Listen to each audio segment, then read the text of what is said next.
സ്വാഗതം ശ്രീമതി അഞ്ജു പാർവതി.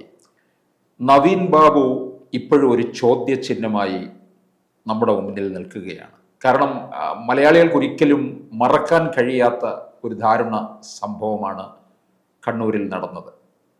പക്ഷെ ഇപ്പോൾ പലതരത്തിലുള്ള ചോദ്യങ്ങളാണ് ഉയരുന്നത്. നവീൻ ബാബുവിൻ്റെ മരണത്തെ തുടർന്ന് നിരവധി സംശയങ്ങൾ ഉയർന്നിരുന്നു. ആ സംശയങ്ങളെല്ലാം തന്നെ ഓരോ നാളുകൾ കഴിയുന്തോറും പ്രബലമായി വരുന്നതാണ് കാണുന്നത്. ഇതിനി ഒരു പക്ഷേ CBI അന്വേഷണത്തിലേക്ക് തന്നെ പോകുമോ? അന്വേഷണം ഏത് തരത്തിൽ എത്തും എന്നുള്ള കാര്യത്തിലുമാണ് ആദ്യം ഒരു ചോദ്യചിഹ്നം. കേരളത്തെ സംബന്ധിച്ചിടത്തോളം ചോദ്യചിഹ്നങ്ങൾ ഒരുപാട് ക്രൈംസ് ഉണ്ടല്ലേ. പക്ഷെ അതിൽ നമുക്ക് എടുക്കുമ്പോൾ തന്നെ പ്രധാനപ്പെട്ടതായിട്ട് പറയുന്ന ഒന്ന്, ഇദ്ദേഹം നവീൻ ബാബു എന്ന് പറഞ്ഞ, കാരണം അദ്ദേഹം ഈ ഒരു ഇടത് സിസ്റ്റത്തിനൊപ്പം കുടുംബപരമായിട്ടും എല്ലാം ഇടത് സിസ്റ്റത്തിനൊപ്പം സഞ്ചരിച്ചിരുന്ന വ്യക്തി. അദ്ദേഹത്തിൻ്റെ മരണത്തിലേക്ക് തള്ളിവിട്ടത്, അല്ലെങ്കിൽ ഒരു പക്ഷേ കൊലപാതകമായിക്കോട്ടെ ആത്മഹത്യ ആയിക്കോട്ടെ, തള്ളിവിട്ടതും കണ്ണൂരിലെ പ്രബലയായിട്ടുള്ള ഒരു ഇടതുപക്ഷ സഖാത്തി എന്ന് തന്നെ പറഞ്ഞ പ്രബലയായിട്ടുള്ള അല്ലേ, ഒരു പകയിൽ നിന്ന് ഉരുതിരിഞ്ഞ് വന്ന എന്തൊക്കെയോ ആസൂത്രിതമായിട്ടുള്ള ഒരു നാടകത്തിന്റെ പരിസമാപ്തിയാണ് നമ്മൾ കാണുന്നത് അദ്ദേഹത്തിന്റെ മരണം എന്നുള്ളത്. അപ്പോൾ തീർച്ചയായും ഇത് ഈ ഒരു ഇടത് സിസ്റ്റം അല്ലെങ്കിൽ ഇടത് സർക്കാർ തന്നെ പ്രതിക്കൂട്ടിൽ നിൽക്കുന്നത് കൊണ്ട് CBI അന്വേഷണം, നീതി, ആ കുടുംബത്തിന് നീതി കിട്ടണമെങ്കിൽ CBI അന്വേഷണം തന്നെ വേണ്ടി വരും. ഇനി മറ്റൊരു ചോദ്യമുണ്ട്, ഈ CBI അന്വേഷണം കൊണ്ട് കഴിഞ്ഞാൽ നീതി കിട്ടുമോ എന്നുള്ളൊരു പ്രസക്തമായിട്ടുള്ള ചോദ്യമുണ്ട്. അത് ഞാനിവിടെ പറയാനുള്ള കാര്യം, ബാലഭാസ്കർ എന്ന് പറഞ്ഞ നമുക്കറിയാം CBI വരെ വന്നിട്ടും, പക്ഷെ നമുക്കെല്ലാവർക്കും വ്യക്തമായിട്ട് അറിയാവുന്നതാണ് ബാലഭാസ്കർ എൻ്റെ ഒരു മരണം എന്ന് പറഞ്ഞു കഴിഞ്ഞാൽ അതൊരു കേവലം ഒരു ആക്സിഡന്റ് അല്ല, ആസൂത്രിതമായിട്ടുള്ള ഒരു കൊലപാതകമാണ് എന്ന് പിന്നീടുള്ള കാര്യങ്ങളിലൊക്കെ നമുക്ക് വ്യക്തമായിട്ട് തെളിഞ്ഞിട്ടുണ്ട്. പക്ഷെ സമർത്ഥമായി തെളിവുകൾ നശിപ്പിക്കപ്പെട്ടു പോയ ഒരു കേസാണത്. അപ്പോൾ എന്നിട്ടും അവിടെയും നമുക്കിപ്പോൾ ഏത് സിസ്റ്റം അല്ലെങ്കിൽ ആര് വന്നു കഴിഞ്ഞാലും ശരിക്കും വേണ്ടത് തെളിവുകളാണ്. ഈ പ്രോമനൻ്റ് ആയിട്ടുള്ള തെളിവുകൾ മൊത്തത്തിൽ അല്ലെങ്കിൽ നശിക്കപ്പെട്ട് കഴിഞ്ഞാൽ നീതി കിട്ടുമോ എന്നുള്ളത് വളരെ പ്രസക്തമായിട്ടുള്ള ഒരു ചോദ്യമാണ്. അത് ഞാൻ പറയാനുള്ള കാര്യം ഇതാണ്. പിന്നെ ഇതിൻ്റെ ഒരു കാര്യത്തിൽ എന്ന് പറയുമ്പോൾ ഈ ഒരു ഗവൺമെൻറ്റിൽ നിന്ന് ആ ഒരു കുടുംബത്തിന് നീതി കിട്ടുമെന്ന് യാതൊരു പ്രതീക്ഷയില്ല. ഒരേ സമയം ഇരയ്ക്കൊപ്പവും വേട്ടക്കാരനൊപ്പം ഓടി നിൽക്കുക, അത് മാറി മാറി ഓടുന്നൊരു നമ്മുടെ എന്താ പറയുക സിസ്റ്റമാണ് ഈ ഇടത് സർക്കാർ എന്ന് പറഞ്ഞു കഴിഞ്ഞാൽ. സിസ്റ്റം എന്നല്ല, വ്യവസ്ഥിതി തന്നെയാണ് ഇവരും നമുക്ക് കാണാൻ കഴിയുന്നത്. അപ്പോൾ തീർച്ചയായും ഇത് CBI ആയിട്ട് മുന്നോട്ട് പോകണം. ഒരുപാട് ദുരൂഹതയാണല്ലേ ഈ ഒരു കേസുമായിട്ട് ബന്ധപ്പെട്ടുള്ളത്. അതോടൊപ്പം തന്നെ നമുക്ക് മലയാളികൾക്ക് ഏറ്റവും ദുഃഖമുള്ളൊരു മറ്റൊന്നാണ് സിദ്ധാർത്ഥ്. നമ്മൾ ശരിക്കും പറഞ്ഞാൽ മറവിയിൽ ഒതുങ്ങിപ്പോയി. പക്ഷേ ഇടയ്ക്കൊക്കെ സിദ്ധാർത്ഥിൻ്റെ അമ്മയായിട്ട് കോണ്ടാക്റ്റ് ഉണ്ട്. ഈ ഡിസംബർ 2-ാം തീയതി മകൻ്റെ ജീവിച്ചിരുന്നെങ്കിൽ മകൻ്റെ 20ാമത്തെ ജന്മദിനം ആവുമായിരുന്നു എന്ന് കരഞ്ഞുകൊണ്ട് പറഞ്ഞൊരമ്മ. അതാണ് സിദ്ധാർത്ഥ് പറയുമ്പം എന്താണ് കിട്ടിയിട്ടുള്ളത്. ആ കുട്ടികളെയൊക്കെ ഇപ്പം തിരിഞ്ഞ് അല്ലേ കൊന്നുവെന്ന് 3 ദിവസം പച്ചയ്ക്ക് മൃഗീയമായിട്ട് കൊന്ന ഒരു വിദ്യാർത്ഥി പ്രസ്ഥാനം SFI എന്ന് പറഞ്ഞ നരാധമ പ്രസ്ഥാനം മുന്നിൽ നിൽപ്പുണ്ട്. ഇവിടെ എന്ത് സംഭവിച്ചു? ആർക്ക് പോയി? ആ അമ്മയ്ക്ക് മകനെ നഷ്ടപ്പെട്ടതിനപ്പുറം ഇവിടെ എന്തെങ്കിലും സംഭവിച്ചോ? കുറേ ദിവസം മീഡിയാസും നമ്മൾ എല്ലാവരും അതിൻ്റെ പിറകെയായിരുന്നു. അപ്പോഴേക്കും അടുത്തത് കിട്ടി നവീൻ ബാബു. എനിക്കൊരു പ്രതീക്ഷയുമില്ല ഇത് ഇവിടുത്തെ ഒരു സിസ്റ്റത്തിൽ നിന്ന് ആ കുടുംബത്തിൽ നീതി കിട്ടുമെന്ന് ഒരു പ്രതീക്ഷയുമില്ല. പിന്നീട് മറ്റൊരു കാര്യം എനിക്ക് തോന്നുന്നതെന്ന് വെച്ച് കഴിഞ്ഞാൽ, ആദ്യത്തെ 2-3 ദിവസങ്ങളിൽ കുറേ നാളുകൾ മാധ്യമങ്ങൾ കൊണ്ടാടിയത്, അല്ലെങ്കിൽ പോലീസ് തന്നെ പറഞ്ഞിരുന്നത് അതൊരു ആത്മഹത്യ എന്ന് ആയിരുന്നല്ലോ. അപ്പം പിന്നീട് CCTV ദൃശ്യങ്ങളൊക്കെ വന്നപ്പോൾ അദ്ദേഹം റെയിൽവേ സ്റ്റേഷനിൽ കുറേ കാര്യങ്ങൾ വ്യക്തമായിട്ട് വന്നു. അപ്പോഴും ഒരു സ്കൂട്ടർ, ഇങ്ങനെ കുറേ ദുരൂഹതകളുണ്ട് അല്ലേ. എന്തുകൊണ്ട് ഇങ്ങനെ ഈ ഒരു അദ്ദേഹത്തിന് ആത്മഹത്യയാണെങ്കിൽ എങ്ങനെ അത് സംഭവിച്ചു? കാരണം ആ ഒരു വാതിൽ തുറന്നു, കുറേ ദുരൂഹതയുണ്ട്. അതൊന്നും പൂരിപ്പിക്കപ്പെടാനായിട്ട് ഇവിടുത്തെ ഒരു പോലീസ് സംവിധാനം മുന്നിട്ട് ഇറങ്ങിയിട്ടില്ല. അതിൽ നിന്ന് മനസ്സിലാവുന്ന എന്താണെന്ന് വെച്ച് കഴിഞ്ഞാൽ തീർച്ചയായിട്ടും സമർത്ഥമായിട്ട് തെളിവുകൾ നശിപ്പിക്കപ്പെട്ടിട്ടുണ്ടാവും. അപ്പോൾ അത് വളരെ ഒരു ഭീകരമായിട്ടുള്ളൊരു സത്യമായിട്ട് നമ്മുടെ മുന്നിൽ നിൽക്കുവാണ്. ഇനി ഏത് സിസ്റ്റം അല്ലെങ്കിൽ ഏത് CBI ആര് വന്നു കഴിഞ്ഞാലും തെളിവുകൾ ഉണ്ടാവുമോ എന്നുള്ള കാര്യം സത്യത്തിൽ നമുക്കറിയില്ല. കാരണം പാലക്കാട് വാളയാറ് വലിയൊരു ചോദ്യചിഹ്നമാണല്ലോ നമുക്ക് മുന്നിലുള്ളത്, വലിയൊരു ചോദ്യചിഹ്നമാണല്ലേ വാളയാർ എന്ന് പറഞ്ഞാൽ. അതെല്ലാം ഇടത് സർക്കാരിനെ പ്രതിക്കൂട്ടിലാക്കുന്ന വണ്ടിപ്പെരിയാർ നമ്മൾ കണ്ടതാണ്. 6 വയസ്സുള്ള ഒരു കുഞ്ഞ് ഒരിക്കലും എന്താ നമുക്കറിയാം ആരാണ് പീഡിപ്പിച്ച് ഒരു എന്താ പറയുക ആ ഇടത് പ്രസ്ഥാനത്തിനൊപ്പം നടക്കുന്ന സഖാവ് ക്രൂരമായിട്ട് കൊന്ന് വെറുതെ വിട്ടു. ആ സഖാവിനെ വാഴ്ത്തുപാട്ട് നമ്മൾ കണ്ടു അല്ലെ, ഒരു ചാനൽ തന്നെ ഇന്റർവ്യൂ ചെയ്ത് വെളുപ്പിക്കാനുള്ള ശ്രമമൊക്കെ നമ്മൾ കണ്ടു, ഒരു മാധ്യമ പ്രവർത്തകൻ. അപ്പൊ ഇങ്ങനത്തെ ഒരു പുത്തണിഞ്ഞ ഒരു സിസ്റ്റമുള്ള ഒരു നാട്ടിൽ എന്ത് നീതി കിട്ടാൻ? നഷ്ടപ്പെട്ടവർ പോയി, കുടുംബത്തിന് നഷ്ടം. ഇനി വീണ്ടും ഇതുപോലെ എന്താ പറയാ പുതിയ നവീൻ ബാബുമാരും സിദ്ധാർത്ഥുമാരും വാളയാർ പോലെ കുഞ്ഞുങ്ങളും ഒക്കെ ഉണ്ടായിക്കൊണ്ടേയിരിക്കും. പക്ഷേ ഇത് CBI അന്വേഷണത്തിലേക്ക് പോയി കഴിഞ്ഞാൽ ഇത് PP ദിവ്യയിൽ മാത്രമായിട്ട് നിൽക്കത്തില്ല, അല്ലെങ്കിൽ അവിടുത്തെ പ്രശാന്തിൽ മാത്രമായിട്ട് നിൽക്കത്തില്ല. കാരണം ഇതിന് പിന്നിൽ വലിയ ഒരു സംഘം തന്നെ പ്രവർത്തിച്ചു എന്നുള്ളത് വ്യക്തമാണ്.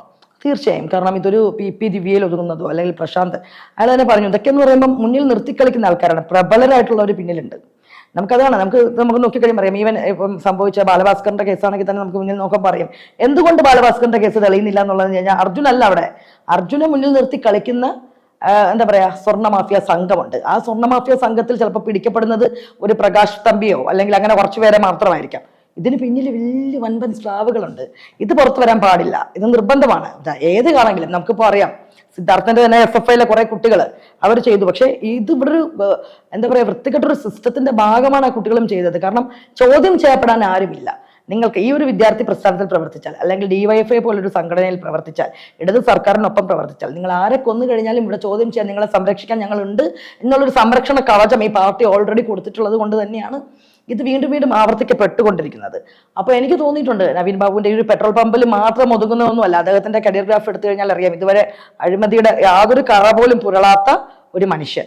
അപ്പോൾ ഒരു പെട്രോൾ പമ്പിന്റെ ഒരു മാത്രമല്ല, ഇത് അദ്ദേഹത്തിന് അറിയാവുന്നതായ ഒരുപാട് രഹസ്യങ്ങൾ ഉണ്ടാവാം. വൻപന്മാര് അദ്ദേഹം മനസ്സിലാക്കിയതിടത്തോളം പലരും ഈ PP ദിവ്യക്കൊപ്പം പ്രബലന്മാരുണ്ടായിരിക്കാം. ഇത് കുറച്ച് നാൾ മുമ്പ് തുടങ്ങിയ ഒരു ശീതസമരമായിരിക്കാം. അപ്പൊ അതിന്റെ ഒരു പരിസമാപ്തി ആയിരിക്കാം അന്ന് ദിവ്യ വന്നിട്ട് ആ ഒരു ക്ഷണിക്കപ്പെടാത്ത അതിഥിയായിട്ട് വന്നിട്ട് പ്രസംഗത്തിലൂടെ അപഹസിക്കപ്പെടുക. അത് ആദ്യത്തെ ഒരു ഡ്രാമ ആയിരിക്കാം. അപ്പോൾ അങ്ങനെ പോയി കഴിയുമ്പം ഈ ഒരു വീഡിയോ അവർ ആളെ കൊണ്ടുവന്നിട്ട് തന്നെ വീഡിയോ എടുക്കുന്നതായിട്ടൊക്കെ കാണിച്ചിട്ടുണ്ടല്ലോ, ആ ചാനലിലൊക്കെ കൊണ്ടുവന്നു.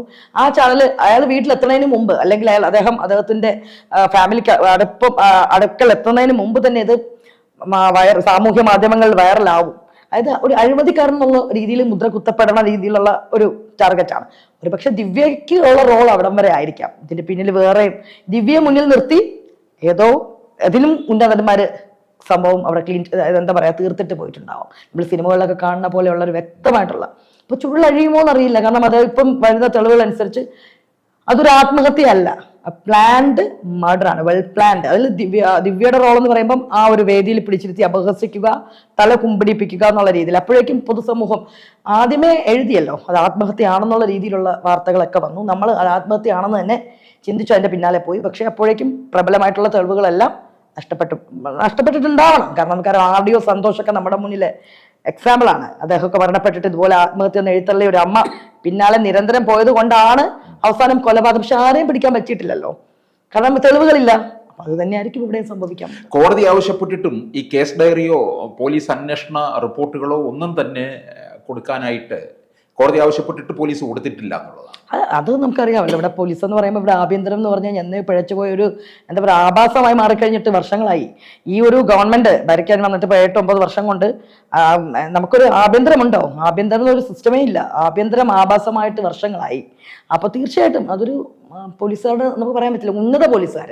നമുക്ക് എപ്പോഴും ടാർഗറ്റ് അല്ലെങ്കിൽ കുറ്റപ്പെടുത്താൻ കഴിയുന്നത് കാക്കി അടഞ്ഞു നിൽക്കുന്ന സാധാ പോലീസുകാരാണ്, അല്ലെങ്കിൽ ഒരു SI വരെയുള്ള റേഞ്ചിലുള്ള നമുക്ക് ചൂണ്ടിക്കാണിക്കാം. പക്ഷെ ഇവർക്ക് മുകളിൽ വലിയ ചരടുവലി നടത്തുന്ന വലിയ വലിയ പോലീസ് ഓഫീസേഴ്സ് ഉണ്ട്. അവരാണ് ഈ സിസ്റ്റത്തിന്റെ ഭാഗം, അല്ലെങ്കിൽ ഗവൺമെന്റിന്റെ എന്താ പറയാ പിടിച്ചു നിർത്തി. അപ്പൊ അവര് പപ്പറ്റ്സ് കളിക്കുന്ന അനുസരിച്ച് കളിപ്പാവകളായിട്ടുള്ളത് പിന്നീട് അതിന്റെ താഴെ വരുന്ന പോലീസുകാരാണ്. അപ്പൊ പക്ഷെ നമ്മൾ മാധ്യമങ്ങളായിക്കോട്ടെ, നമ്മൾ പൊതുജനമായിക്കോട്ടെ, നമ്മൾ കൈവിരൽ ചൂണ്ടുന്നതും കുറ്റപ്പെടുത്തുന്നതും ഒരു സ്റ്റേഷനിലുള്ള പോലീസ് ഓഫീസർ ഇതൊക്കെയാണ്. അവർക്ക് എന്ത് ചെയ്യാൻ പറ്റും? ഒരു പോലീസുകാരൻ നന്നാക്കണം എന്ന് വിചാരിച്ചാൽ മാറുന്ന സിസ്റ്റം ഒന്നും അല്ല നമ്മുടേത്. അത്രയ്ക്ക് പുഴുക്കുത്ത് ബാധിച്ച ഒരു സിസ്റ്റമായി കഴിഞ്ഞു നമ്മുടെ ആഭ്യന്തരമായിക്കോട്ടെ എല്ലാം. ഗവേണൻസ് തന്നെ ഒരു പുഴുക്കുത്തയച്ച ഒരു വ്യവസ്ഥിതിയുടെ ഭാഗമാണ്. ഇവിടെ ഒരാൾ അല്ലെങ്കിൽ ഒരു കുറച്ച് പേര് ചേർന്ന് കഴിഞ്ഞാൽ പോലൊന്നും മാറ്റമൊന്നും വരില്ല. ആ രീതിയിലായി കഴിഞ്ഞു. 8-9 വർഷം കൊണ്ട് ഈ ഭരണം കൊണ്ട് എന്ത് കേരളം നേടിയെന്ന് പറഞ്ഞു കഴിഞ്ഞാൽ 100% പുഴുക്കുത്തയച്ച ഒരു വ്യവസ്ഥിതി ആക്കി കേരള സമൂഹത്തെ മാറ്റി എന്നുള്ളതാണ് ഈ ഒരു ഭരണം, ഈ ഇടത് സർക്കാർ കേരളത്തിൽ കൊടുത്തിട്ടുള്ള ഒരു സംഭാവന. ഈ വാർത്തകളുടെ അടിസ്ഥാനത്തിൽ വെച്ച് നോക്കുമ്പോൾ ഇതൊരിക്കലും ഒരു ആത്മഹത്യ അല്ല എന്നുള്ള ആർക്കും നമ്മളെ വായിച്ചെടുക്കാൻ കഴിയുന്നതാണ്. ഏതൊരു സാധാരണക്കാരന് പോലും ഇതിന് വലിയ ഒരു ബൗദ്ധിക തലത്തിൻ്റെ ഒന്നും ആവശ്യമില്ല. ആർക്കും മനസ്സിലാക്കിയെടുക്കാവുന്ന ഒരു കാര്യം തന്നെയാണ് ഇത് ആത്മഹത്യ അല്ല. തീർച്ചയായും സാർ, അതിൽ 2 കാര്യങ്ങളുണ്ട്. അപ്പൊ ഇതുമായിട്ട് ബന്ധപ്പെട്ട് തന്നെ സിദ്ധാർത്ഥന്റെ കാര്യവും പറയണ്ട. അമ്മയുമായിട്ട് സംസാരിച്ചപ്പോൾ പറഞ്ഞു ഇതിൽ 2 സമാനതകൾ നമുക്ക് കാണാൻ കഴിയും. അദ്ദേഹം നവീൻ ബാബു റെയിൽവേ സ്റ്റേഷനിൽ പോയിട്ടുണ്ടായിരിക്കുന്നു, അത് നമ്മൾ വ്യക്തമായിട്ട് കണ്ട് നവീൻ ബാബു അദ്ദേഹം പോയിട്ടുണ്ട്. അതേപോലെ സിദ്ധാർത്ഥ് ആ ഒരു പ്രശ്നത്തിന് ശേഷം അന്ന് പോകുന്നുണ്ട്. ആറ്റുകാൽ പൊങ്കാലയായിട്ട് ബന്ധപ്പെട്ടിട്ട് അമ്മ വിളിച്ചിട്ട് നമുക്ക് അറിയാവുന്നതാണ്. സ്റ്റേഷനിൽ ഇരിക്കുന്ന കുട്ടിയെ തിരിച്ചു വിളിക്കുന്നു. ഇതേപോലെ അവിടെ ഇതുപോലൊരു പിൻവിളി ഉണ്ടായിട്ടുണ്ട്. അതാര് വിളിച്ചു? അങ്ങനെയാണ് നമ്മൾ ശരിക്കും കേസിന്റെ പിന്നാലെ പോകേണ്ടത്. പക്ഷെ ആരന്വേഷിക്കും?